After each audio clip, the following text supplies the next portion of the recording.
Hey everyone, happy Monday. Happy back from Thanksgiving hangover. I don't know, did Microsoft Outlook take off for Thanksgiving too? You're watching Techstrong, gang.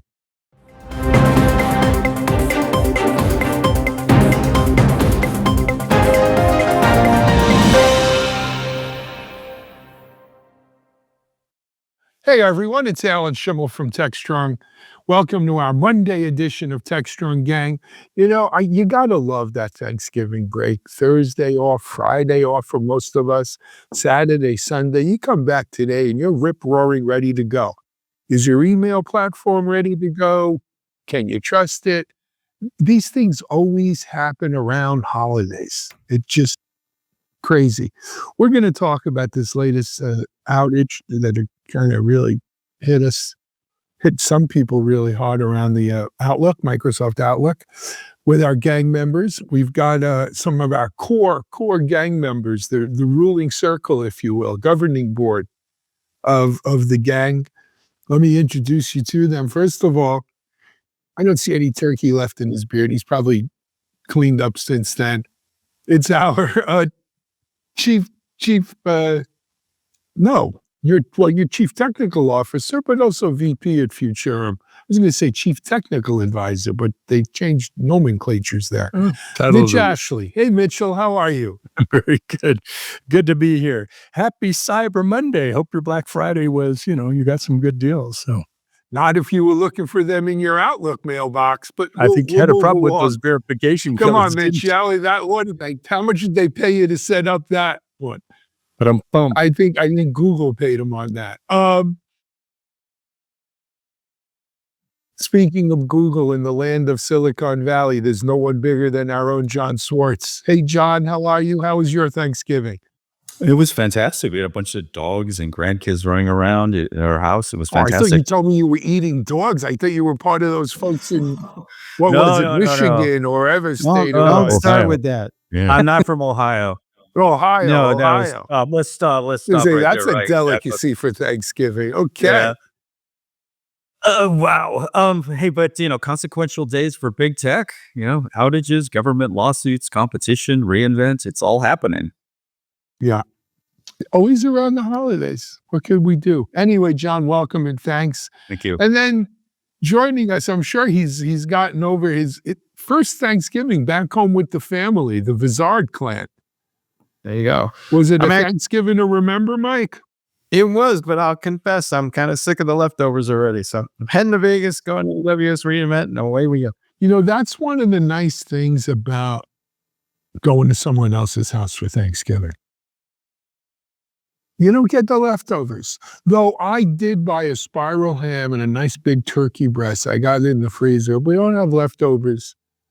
I'll make it sometime in the next week or so, because you don't get enough at just one night, one meal. You watch some football and everything else. But anyway, I'm glad you had a great Thanksgiving. Your turkey, Alan? Did you do the spatchcock turkey? That's kind of a new thing now. No, I didn't spatchcock the turkey. Well, it wasn't my house. I didn't cook it at all. You didn't go. If we're making it, I like to do a nice brine job on a turkey. We do that too. I'm a briner. But when it's not your turkey, it's not your brine, it's not my monkeys, it's not my circus. Kind of like email. Wow. Let's move right into that, John. I spoke to a bunch of people last week who said, please forgive me, but I can't get to my email, so I'm kind of flying blind. Is this? Yeah, what's going on? As you said, if it's the holidays, it must be some sort of outage. There was a global outage that left thousands of Microsoft 365 and Teams users, Team apps users without service for a couple of days. And it was a mystery. We're getting conflicting reports about what happened. The New York Times is reporting there was some sort of faulty software update, but most other media outlets and Microsoft itself haven't given us an explanation for what happened. There was even some bizarre report of a cyber attack, although that doesn't seem to have much legs to it. Basically, Microsoft and the way it responded to this event probably created as many problems for them as the poor users who were out of luck with Outlook. Microsoft was issuing updates, constant updates, telling us they didn't know what was happening, and this could send such a kind of a frightening message. And again, there's a backdrop too of they just announced how cybersecurity is so important to them at their Ignite show, and how it's a major emphasis. Again, we don't know if it's a cyber attack, but it just kind of throws all this confusion into the whole mix. And to us, it's I think the response is as much an issue as the actual event itself, and we're still trying to sort through it. Yeah. Mitch, I gotta ask you something. Is the is the software in general that we're deploying just too complex that even a Microsoft can't figure out what's going on when something goes wrong? And have we reached some level of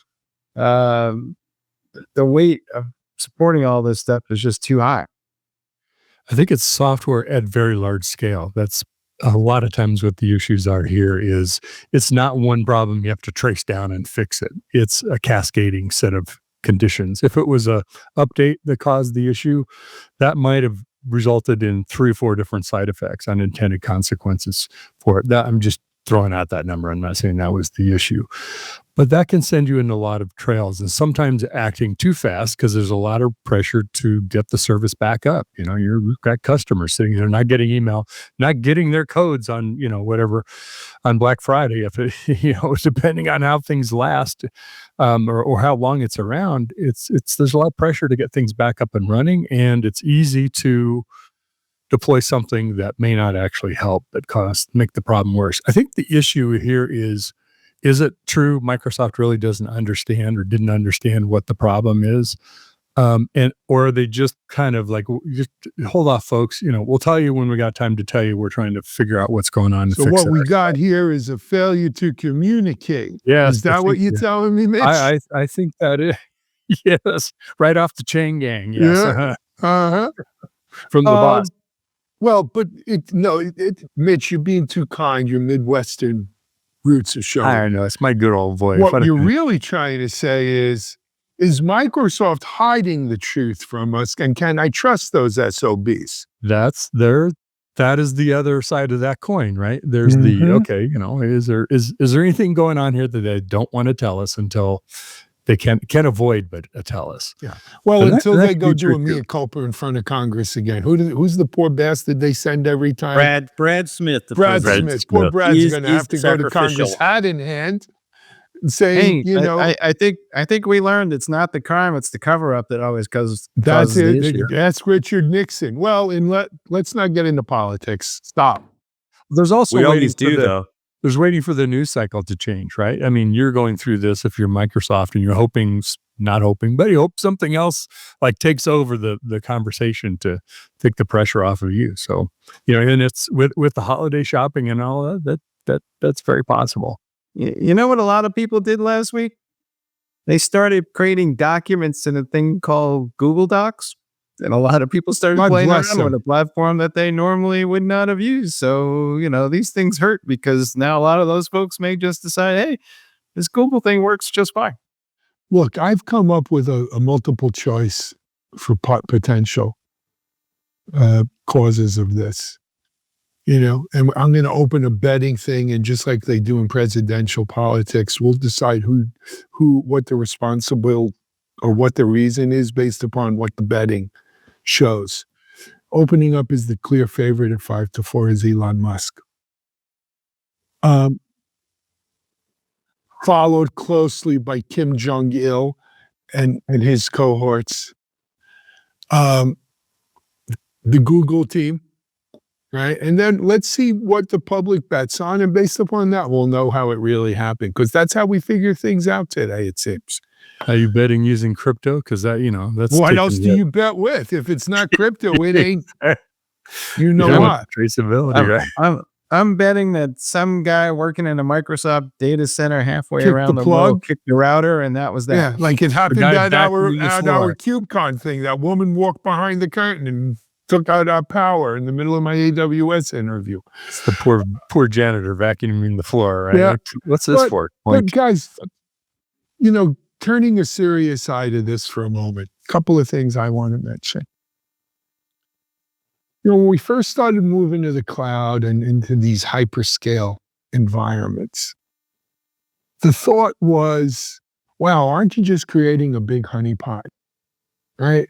Man, what a great, to quote the Godfather, Paulie at Vito's daughter's wedding, sto not. If this was anyone else's wedding, there must be 30 to 40 grand in that purse.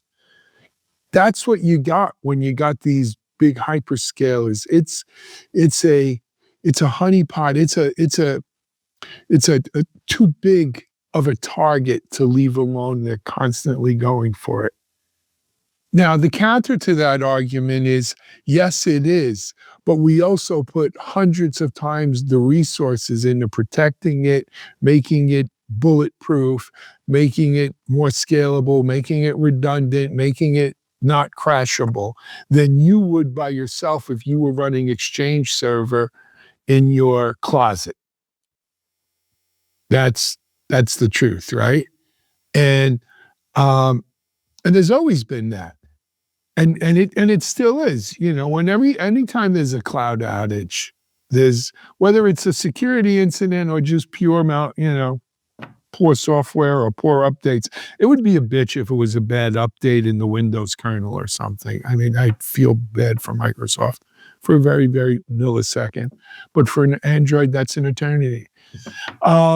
Well, the happiest day I've had running IT is when I didn't have to run Exchange and I handed the keys over to Microsoft. Yeah, because Exchange is a bitch. Now, that being said, I was never a fan of using web apps for my Word, Excel, and PowerPoint. I still like them downloaded and run on my machines. Yeah, I do too. And it's the same thing with the Google item, why I don't like Google. I don't like running stuff, that kind of stuff, as a SaaS in the 25 cloud. browser tabs. So, and that's a whole nother subject, the SaaS in the cloud. However, the other big issue here is crisis management. So on one hand, Microsoft's going to say, I followed the Bible. I gave them frequent updates. As we knew it, I told them. And I wasn't afraid to tell them we didn't know, but we feel your pain, right? That's one crisis management type of strategy. As I said, some people will say, "Oh, you're full of crap. You knew it. You didn't come clean." Another strategy. I'm sorry. Yeah, if you read the updates, I was going to say that's a really good point, Alan, because when you read these updates, they're essentially saying the same thing. They're just reiterating. But they're saying, "Hey, we kept the lines open. We kept you informed, right? We were good crisis management."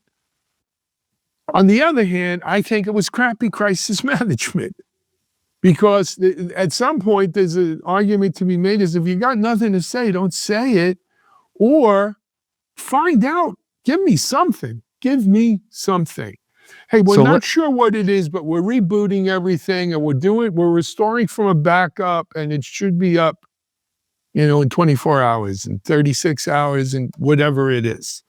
Right? They never offered estimates for anything. So you're totally in the dark. Right. You have no idea. So a lot of people just felt like, well, these constant updates, you were just teasing me. Stop teasing me. Exactly. So let me draw a contrast. Sure. How does this compare to George Kurtz, CrowdStrike, right? Who immediately, as soon as he could, realistically he pretty quickly got out there and mea culpa and said, this is the problem. We're working on it. We're still trying to understand this, but here's what we know so far. And wrote a full disclosure. Here's a blog article that kept getting updated with the latest of what they knew. And, they made some pretty drastic mistakes. Here you have it's kind of the clown car, right? Here's another clown, but we don't know what's in the car yet, right? What happens when everybody gets out and what was the cause? So it's to your point about crisis management, it's expectations management too, and transparency, right?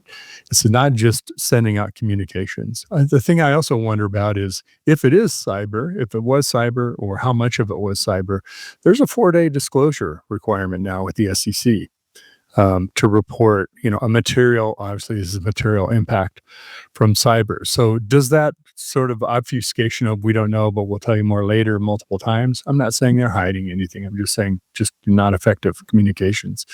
Does that get in the way of, well, there really was a cyber issue way back when, but they didn't tell us. So there's a lot of potentials of running afoul here. Wait, You know, that's funny that you mentioned. Yeah, go ahead. Sorry, Mike. You didn't read, line 497 about the user agreement that said they don't have to tell you nothing? Well, and then we take Was that everything down. nothing or nothing?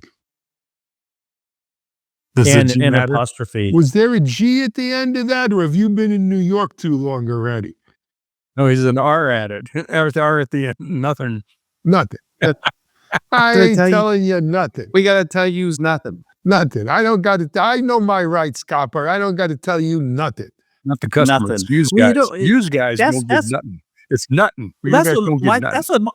That's what Microsoft said during the CrowdStrike issue, right? They said nothing. They just went mum.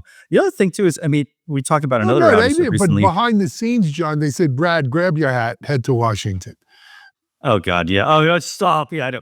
But the other thing is, we mentioned another outage was the Starbucks mobile app that went out during the premiere of their holiday menu and the red cup, whatever. It was a fiasco, but to their credit, they issued some sort of update that actually gave us an idea. They knew what the problem was and they addressed it. And I think back to even Azure, there was an outage in July from Microsoft. Eventually, they found out it was a cyber attack, which kind of leaves in the back of your mind, okay, so what exactly is happening with this latest incident? It's a trust issue with them. But again, right, there is a trust issue. And again, it's crisis management. Instead of saying, hey, we feel your pain, we know it's an outage, we're working on it, say, this is what we've ruled out. You know what? The power seems to be on. The power's working.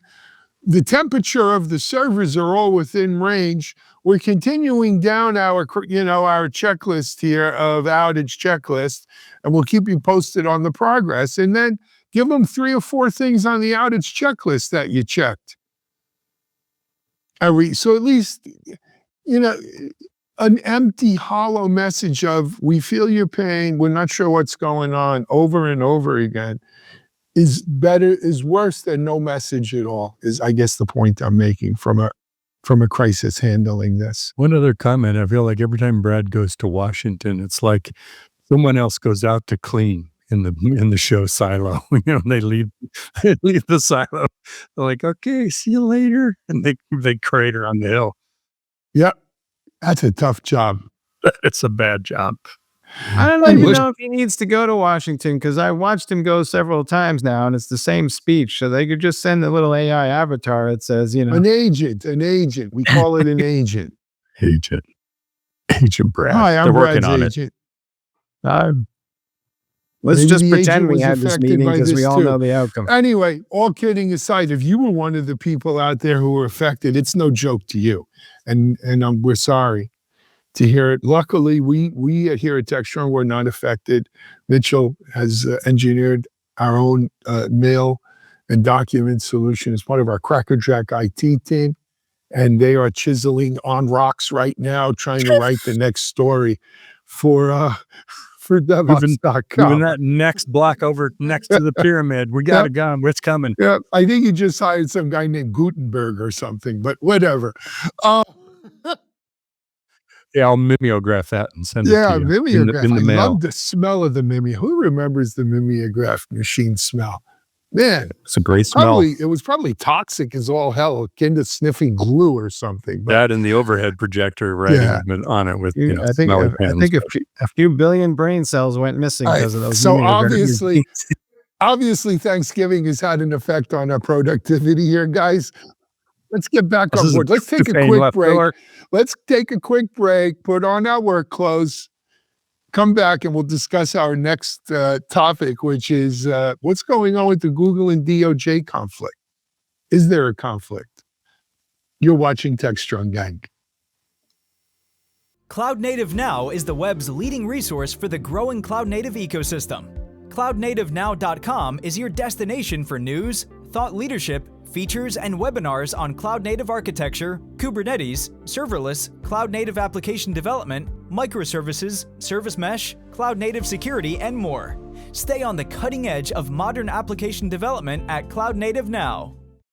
Hey guys, we're back, and we're talking about this Google thing and the DOJ, and I'm having a bad case of deja vu because I think I watched this drama about 2 decades ago, but John, what's going on with this whole thing? Because it sounds like, let me get this straight. We want to take a big company and take away its browser, and somehow or other that's going to make everything better. I'm confused.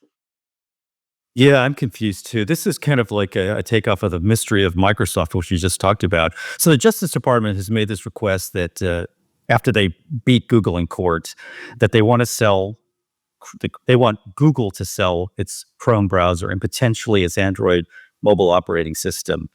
And it is like deja vu. It goes back to the Microsoft case, which went on for years, and which eventually ended up Microsoft making some concessions, but basically being the same company. And I think we're going to see a sense of deja vu all over again with Google. The whole process, there are two timelines. There's a judge who is going to be listening to Google's counterproposal to what the government has offered. He has until April. Google has until April to file it. The judge has until August to make a decision. And then, of course, we're going to go back to court, and then we will have an escalation of things. This could go on for years. And consequently, I don't think it's going to amount to much of anything. I think there will be some sort of concession. I just don't see, here's the reason why I don't see, why would you disrupt a major company that's a major cog in the economy, especially with an incoming administration that is kind of playing nice and hard against tech? I just don't see them doing something as radical as this. And again, it's a lot of bluster, a lot of time's going to be spent, but ultimately, I think the chances of any part of Microsoft being sold off or torn off is going to be minuscule. It's Google, not Microsoft, though, right? I mean, Google. Yeah, Google. It's just going to be the same situation as with Microsoft 20 years earlier. I mean, to me, I don't get it because, I mean, wouldn't you have to go back and revisit the Microsoft agreement and be consistent? And so you're going to get them to spin off their browser too? I mean, how does that all come together in your head? It's a non-starter. I think this whole thing is a non-starter. It's not going to go. This is not going to go nowhere. It's going to be a lot of posturing. And the weirdest thing too is that, ironically, the Trump administration, the first administration that he had his first term, that was when the Department of Justice went after Google, which set up this entire case. And now it looks as if, given the relationship, and it's kind of developing that there's this somewhat comfy relationship between the larger tech companies and the Trump administration. They're cozying up to them. Let's be clear, it's not a somewhat comfy. It's paid with gold. Yeah, it's there was always kind of money paid there.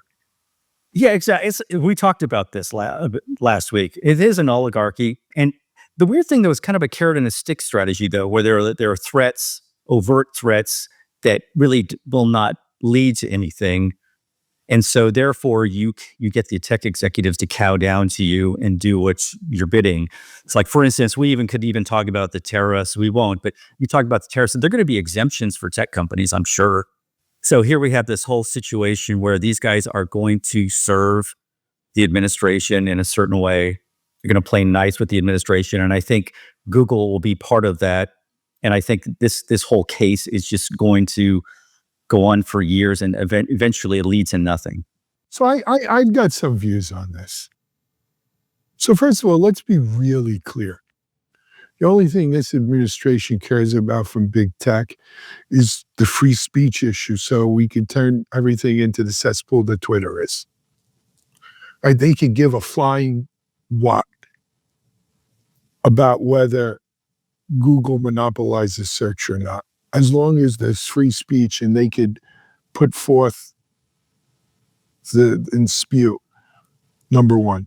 Number two, this is a classic example from the we're here to help people who just don't get it. Instead of making Google sell off Chrome, right? Because Google doesn't have an OS that Chrome's, well, they do, Android, but it is a little different than Windows. Why can't you just make Chrome that the first time you run it and any time you want thereafter, you could pick who the default search engine is?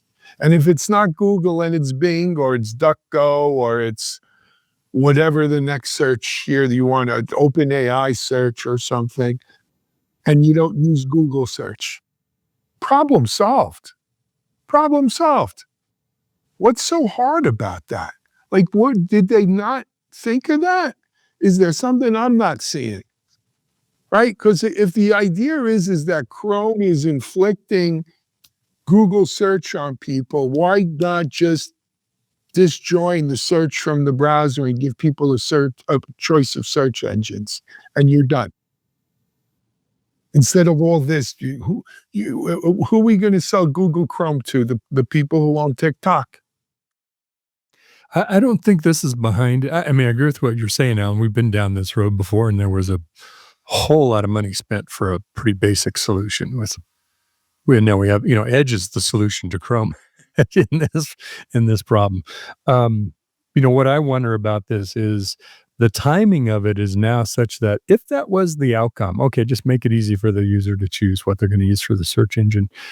We're on the cusp of OpenAI and generative AI being a search solution for this, man. Some people use. Well, no, that's why I said it. OpenAI is one of the default search. Exactly. Not default, one of the search choices. And maybe opening up the browser that way, or open up the choice of the search engine within the browser. That's one of the threats of why they're holding back to say, well, it's not Bing I'm worried about. It's OpenAI and half a dozen other. Yeah, but isn't that a better solution than forcing them to sell Chrome altogether? Yeah, they're not going to do that. Are they really? And, I don't think any of us believe that will happen. We don't live in an SEC world of breaking companies up. It just doesn't happen. And people proactively do set up the alphabet, companies to be able to separate. I got 3 letters for you. ATT. ATT. Yeah, well, when did that happen? In the 80s, right? That's how long ago that was. And we all went through that. Hey, if anything, I think when the FTC chair, Lena Khan, gets forced out, which is probably inevitable, you're going to see all sorts of M&A activity. Big tech's going to be going for all these big deals that so far she is discouraged through her actions. So I think if anything, they're going to get bigger and fatter. So do you think Trump and the crew will drop this case, or do you think that they will pursue it as part of their quote unquote big tech agenda? Or to Alan's point, do they just want somebody to come down to Mar-a-Lago and kiss the ring, and that's that? It's friend or foe. Are they friend or foe? If they're friend, exactly. Exactly. It's like the mafia. We talked about The Godfather earlier. It's the same thing. You go to kiss the ring, you make nice, you ask for some favors, and then you're on the good side until the last time you're not. Google invited Trump over for Sunday dinner? Even though that is a good, Yeah. I mean, that's the world you live in, right? And that goes for whether you're a corporate executive or a foreign country. You know what I mean? If you flatter this administration, you're good. Well, flatter and support them. Some tech companies are better at doing this than others. I think Apple is really the best. They're the model in terms of Cook's management of Trump, so to speak. He was pretty good about it. Yeah. Quietly, they're did almost a very good job. Saudi-like. Oh, and then the flip side, you have Amazon. All right, not projecting Trump on the side of every iPhone. I mean, like the Saudis did. But also, Alan, we talked about this in the past, but to what degree will it matter if AI is kind of the new search engine anyway? And so maybe Google's just going to say, well, over time, we may not care about the quote unquote search engine. So first of all, Google is already doing AI search. So they're going to be a leader in that. But that's what could happen is if this thing drags on for so many years, it becomes a moot point. In that Google's domination of search is not, I mean, there was back in the day, right? Everyone thought Alta Vista was going to be a real problem. Web crawler. Right? And by the time they InfoSeek. got around to doing anything, who the hell even remembered Alta Vista? So you have a good point. Maybe this is a delay tactic to let Gemini become, effectively replace it. Ooh, that's Machiavellian. Yeah, I know. It is sort of like, intrigued. Mm-hmm. So you just donate the browser to some sort of consortium and then you're on your way. Okay. Let's think about that. Yeah. Consortiums, a browser can. You know what I think we should do though, guys? We should start a Techstrong betting app. Yeah, Martin Logan on this. There we go. And for these kinds of things, we should put out solutions and set the odds and allow people to bet on it. And then we can report on the action, what the current odds are and stuff. It might be much more profitable than this writing articles and doing videos. How much we make on every bet? Yeah. Yeah. Well, the house always wins. Absolutely. 00. Something to think about. Something to think about for the degenerate gamblers out there who want to bet on tech stories. I'm sorry I even said this out loud. Someone's going to steal my friggin' idea. It's already, AI is already writing the app. We're going to feed this into AI and write. Yeah. All right. Let's take a break. We're here on Techstrong Gang. It's after Thanksgiving. We're officially in the holiday season, though, guys. And we're at AWS reInvent this week. You're watching Techstrong Gang. DevOps.com is the #1 online destination for DevOps education and community building. DevOps.com covers all aspects of DevOps, including DevOps best practices and tools, DevOps culture, DevSecOps, business impact, continuous testing, continuous delivery, and more. DevOps.com has the largest collection of original DevOps content, featuring breaking news, blog posts, podcasts, and more. Visit www.devops.com to learn more. DevOps.com, where the world meets DevOps. All right, folks, we're back. And just in case, I want to clear one small thing up. DraftKings is not about to buy Techstrong, okay? So there we go. That we know. They better not steal my idea. But on the betting front, we are all going to Las Vegas, and AWS is going to be there. And Smart Money says AWS is up to something with Gen AI, and they've kind of tipped their hand a little bit in the sense that they are now recently partnered with both Datadog and Wiz to add plugins to their Amazon Q developer platform, which is a Gen AI platform for managing operations and DevOps workflows. It's kind of a cousin to Amazon Q Business, which is their larger business workflow AI platform, but it's the same idea. Mitch, do you think we're going to see a lot more of these plugins? And does this become one of the dominant platforms for managing workflows, at least in an Amazon environment? I think you'll hear about AI everywhere, right? Every announcement or every 4 out of 5 announcement will have AI in it. I think we're going to hear a lot more about Developer Q. That's what you were referring to with the plugins to talk to Datadog and Wiz.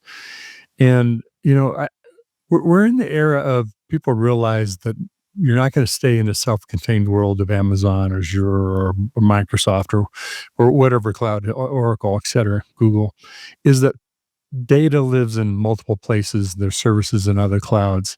And part of your partner market system is to be able to interconnect you because those apps are also running in those clouds. So I think we're going to see a lot of focus around AI-generated AI workflows for developing software, testing software.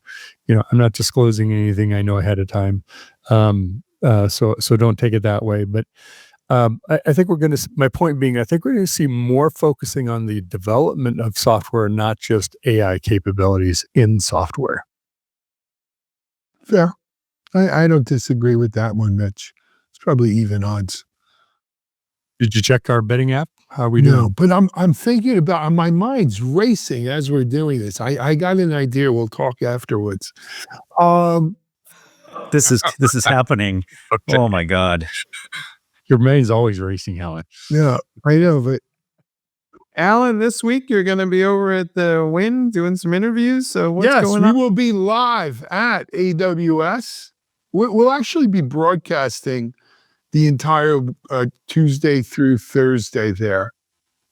Some will be live interviews going on right there. Some may be some AWS relevant interviews we've done in the past, but good content.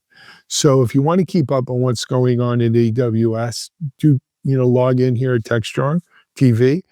Mitch, Mike, you'll both be there. I'm sure maybe we could stop in and do some updates and recaps as well on a daily basis if you're not too busy at the tables and stuff like that. I know we go for the keynotes, but got to fund our betting app somehow. Yeah, we got to fund this baby somehow. Exactly. But anyway, I'm looking forward to that meeting with the regulators as this whole thing comes together. Well, that's why we got to get Martin Logan. So Martin Logan is one of my partners in media ops, and Martin is actually the CTO, CPO for Caesars Entertainment. He actually built their whole online gaming infrastructure. Well, he didn't single-handed. He runs the team that built it. But he'd be a great guy to do this. He would. So the plan's falling into place. Right They got the personnel. You got Just the like idea. pulling To the the back of the strings. napkin, we do it on Techstrong. Pulling the strings. Yeah. There's going to have to be an even bigger wall between editorial and the rest of the gambling business, though. Otherwise, we'll be accused of putting our fingers on the scale to tip the odds one way or the other. Well, we'll just play some Pink Floyd music on the wall. I don't know. But no, it's going to be a great reInvent. They're expecting 65,000 people. The whole strip is taken up with it. They just had the F1 event there. The Eagles are playing at the Sphere. There's a lot going on in Vegas. It's going to be a busy, busy week. Something for everybody. Here's what I'm going to be keeping my eyes on: the parties. The extravagance of tech parties are directly tied into how the economy, or how they feel about the economy going forward, right? So you want to talk about bets and reading tea leaves and stuff like that. Keep your eye on the parties. It's a good indicator. Makes sense to me. I have nothing else. What about you guys? Well, just one thing on this. AWS has been the dominant cloud provider since the beginning of this, maybe a decade ago. Do you think that is starting to shift, though? And, are we seeing more of not just Microsoft and Google, but all these other third-party providers, Oracle, and even small independents that seem to be gaining more traction? I don't know if you're seeing it, but I feel it. I think you got a balloon that's still being blown up. And so you have other people on the surface of that balloon, perhaps. But when you look at the landmass that AWS takes up on that balloon, it's at least constant, if not growing. It's just a bigger balloon. Part of it is, where do you see the growth coming from? Because of its, people modernizing applications, enterprises. They're probably moving it to either Google or Azure, to AWS or Azure, possibly Google. Yeah. We're not in the exuberant startup phase. Is kind of which is where AWS has had a heyday, for their I was just going to say that, Mitch. I think what we really are seeing is the full-on transition from infrastructure as a service to whatever platform as a service is today, and SaaS as a service, software as a service is kind of as a service to begin with. So, but I think AWS was born clearly as an infrastructure as a service play, and they clearly now are moving into platform as a service, applications as a service, or application building blocks as a service, if you will. So I think that's the big thing there, and that's been going on. It's not from this year only. And don't forget Alibaba. There's some other big clouds out there too, right? You really want to be on a Chinese cloud with the present administration here in the U.S.? Well, let's see how the tariffs go. We'll see how that works out. So if you talk to the DevOps folks over at AWS, they will tell you that, from their point of view, they are the DevOps team for all these application developers out there. So I think they're more platform engineers. Right. Fair enough. Well, that's where DevOps, functions are shifting to. Who's doing the DevOps tool set? John? Yeah, so I was going to throw something out. So I reached out to Daniel Newman from Futurum Group is going to be there as well. And he mentioned to me something that bears watching. It's a theme he's been looking at, and it's starting to come up more and more in research reports and in quarterly earnings. This idea of Amazon making this transition from being a customer of NVIDIA to eventually becoming a competitor. And he was pointing to the Amazon's $8 billion partnership with Anthropic. So they basically doubled their investment in that company. And there was a Bloomberg report that says that that partnership could advance Amazon's Trainium hardware and software tools enough for them to cut into NVIDIA's stranglehold on the AI chip market. Microsoft's doing the same thing, right? Microsoft Silicon and their software behind it. Exactly. Google's going to do it too. Look, that's how the tech world works. Someone always wants your cheese. NVIDIA's got a big chunk of cheese right now. Yeah, right. And these guys are major customers. We're talking tens of billions of dollars a year that they are spending with NVIDIA, and that's going to eventually change. And this is part of the storyline. I'm not saying it's going to happen overnight, but it's going to take time. But this is why, like the Google story we covered earlier today, oftentimes by the time the government and we get through all the appeals and the whole rigmarole, the market takes care of itself. The market's an amazing thing in terms of, as long as things are not so monopolistic that it's impossible, the market will kind of balance itself because the technology changes so quick that it's game changing. Right. That's like even going back to Microsoft, the whole case of the government of Internet Explorer versus Netscape. And then from there, what happens? Google emerges. I mean, the market evolves, and this market evolves so fast that we don't know where it'll be in a couple of years. There was an article, and I think it was in Bloomberg I think it was last week, talking about, they called it Amazon's moonshot plan to rival NVIDIA in the chip market. So it's a real thing. It's a real thing. I think you're spot on, John. So Alan, I just want to point out one little small thing. I think there is a gambling app for tech already. I think it's called the Stock Exchange. Yeah, no, but you're right. You're right. No, but I was going to get a little more granular. Right? Yeah. So should we start another stock exchange? I don't know. It's going to, I guess, you could think that the stock exchange is going to become more like football and baseball, where you're kind of betting on what will happen in a particular inning. So maybe we are betting on. Some will say that it already is. Yeah, it already is. I mean, in a sense, that was what we remember. We were talking about the Dallas Cowboys and the CIO that we did that story about him. He said that's the killer app, betting in real time, on site at a game, or even that's when what watching. I'm thinking. So here's the killer app, Alan. The ticker tape, the ticker meter. The old Mitch. Am I dating myself? Never tell anyone outside the family what you're thinking. Oh, okay. Let's discuss this, and then we'll come back. Okay. I know where the source is I know where the data for this comes from. So, okay. We're going to discuss it. Stay tuned. It could be Techstrong Part 2. Anyway, hey, let's wrap up Techstrong, gang. Guys, it's been a pleasure. Glad you all enjoyed Thanksgiving. We hope you've enjoyed your long holiday weekend. If you took it, of course, if you're not in the U.S. or area, you may think we're just spouting off and rubbing it in. But anyway, we will be back tomorrow from Vegas for Amazon's reInvent.